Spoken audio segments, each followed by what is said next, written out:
Sean Payton, the Denver Broncos, put on an absolute masterclass getting the quarterback they wanted all along. And while I was hoping for J.J. McCarthy, I'm just a dude in my basement who doesn't evaluate the quarterback position for any official capacity. And I am thrilled to death that this was Sean Payton's guy all along and that we got him. So we're going to break down the press conferences, some of the things Sean Payton has said just in the past 24 hours that show Bo Nix was at the top of his board there all along. J.J. was never his guy. Michael Penix was never his guy, that he wanted Bo Nix, and he really threw up smoke screens to go get him while everyone else was playing checkers. Sean Payton, the Denver Broncos, are playing chess.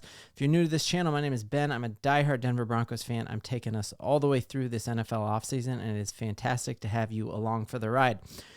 So we heard in his press conference yesterday, Sean Payton essentially admits to the fact that he was baiting teams to move up and get J.J. McCarthy with the hopes that Bo Nix falls to us at 12, and it worked. He said he was actively moving to make people think that we were moving up when that was never our intention. And I think, there are people who are saying that that's maybe just him coping with the fact that we didn't, that we got the 6th best quarterback in the NFL draft. I just do not buy that narrative. I think he would be hedging on that. I don't think he would reach. He talked time and time again that if we reach at a quarterback, we're just going to be in this exact same place. We really relied on our current center, Alex Forsythe, who has a direct knowledge of him to kind of evaluate where he's at. Adam Schefter, very plugged into Denver sources, came out and said Sean Payton missed out on Patrick Mahomes and would never let that happen again. And he felt as strongly about Bo Nix as he did about Patrick Mahomes. And I don't think he would say that if it wasn't true, because we're fixing to find out next season. And why would he say that knowing that he is the 6th oldest coach in the league, and he's got to win now, and he's really setting himself up to fail. He knows this position and has evaluated it. So I went through, he did an interview right after the draft with Pat McAfee and with Bill Belichick that was super enlightening. And then he also did a post-draft press conference. So I mashed those both together, and let's watch it. And you're just going to see that this is the guy Sean Payton wanted all along. And this has me so hyped for Bo, I can't even tell you. So we're going to let this roll right now. I was actively involved in trying to pretend we were moving forward. We did our best to talk about other players and directions. And every time Chase Daniel got on, Dan Orlovsky, anyone, I'm like, shh, will you be quiet? And you can't control that. You don't want everyone to know this is the player. And he was just an ideal fit for what we want here. Shoot, he's the son of a coach and the son of a former player. He's extremely smart. Number one, he's extremely smart. He handles the protections. He's super intelligent. We have his center from a year ago, Alex Forsythe, who's very smart. And he stood out. So analytically, you remove the short passes. He's got to play in the offense he's in. We cut those out. Like, we just looked at those as like he was asked to do it, and he did it. You pay close attention to all the film study. But first on third down, first with fewest sacks. Sack differential, turnover differential.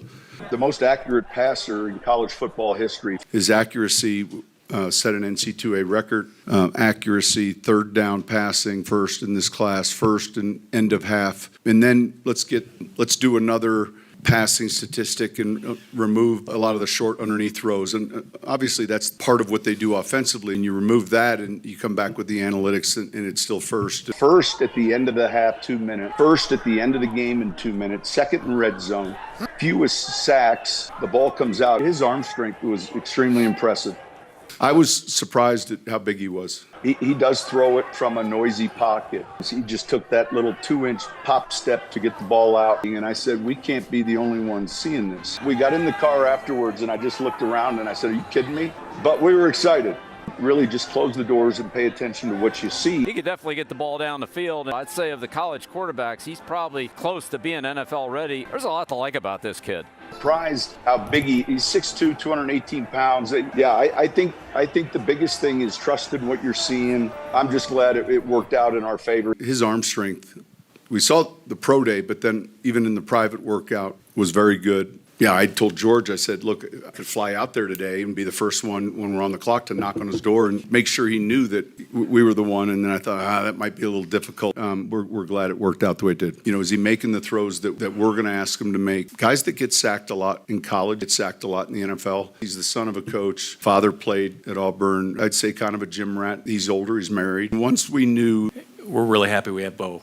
You know, I think he's a really good fit for what we're doing. We considered moving back, but once Penix went, it got a little stressful. The Raiders behind us. You know, we just didn't want to overthink it. This was our guy. We're going to take our guy. You know, we could have moved a couple picks back, but at the end of the day, this was our guy. And we would have been sick, you know, if we lost him just for a couple fifth-round picks or what have you. Man, you just don't want others to know that this is there. But oftentimes, you hear this. Well, if they don't get one here, they can go back. I think I heard those same comments. The Chiefs selected Patrick. Well, they could have got him later, and no, they couldn't have. Man, let's worry about what it's going to look like 3 years from now. Man, when Atlanta took that guy, now it was like, holy cow. Like, do we have to go up a pick? And then Minnesota jumped.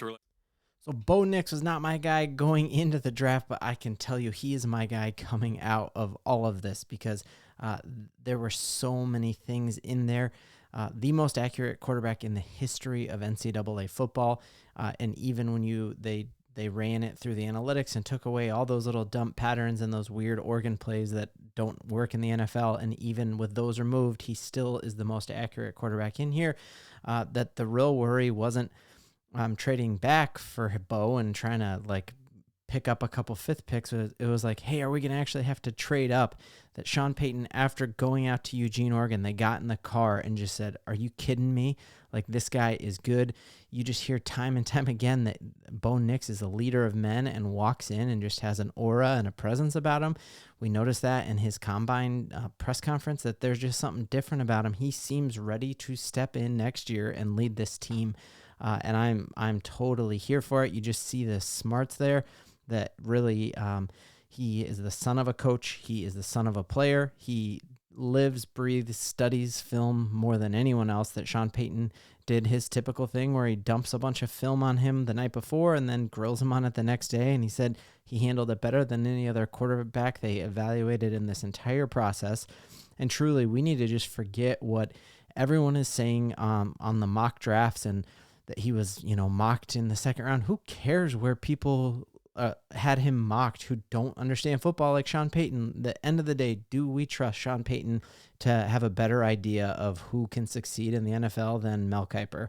And there's no question that I think, it's not.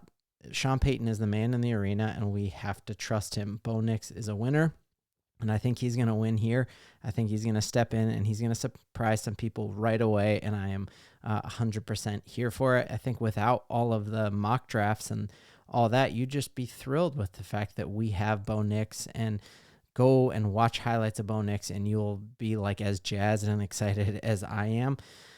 Seeing, even guys like RG3 came out and said Denver fans should be over the moon excited to have Bo Nix. A 9-to-1 touchdown interception ratio, 21 touchdowns, 0 turnovers when he's blitzed. That's unreal, you guys. 45 touchdowns with a 77% completion rate. I don't even think Drake May had a 77% completion rate when he was throwing on air at his pro day in his underwear. And so the fact that he had a 77% completion rate in Division I NCAA football, that is unbelievable. And you heard Sean Payton say multiple times, I was trying to trick people into think we were trading up. Every time I heard Dan Orlovsky or an ESPN dude come on and say that we are going to take him, I was like, shh, don't say that. And he was willing, and he was kind of joking, but he was going to fly out and knock on the door and be like, you're our dude. And so we just have to be thrilled that the Denver Broncos got their guy. We are here for it. I hope y'all are here for it. And Broncos country, Bo Nix is the fix, and I am here for it. Thank you so much. We'll catch you all. I'm covering all around 3 as well later tonight, so make sure you check back and are liked and subscribed so you don't miss a single second.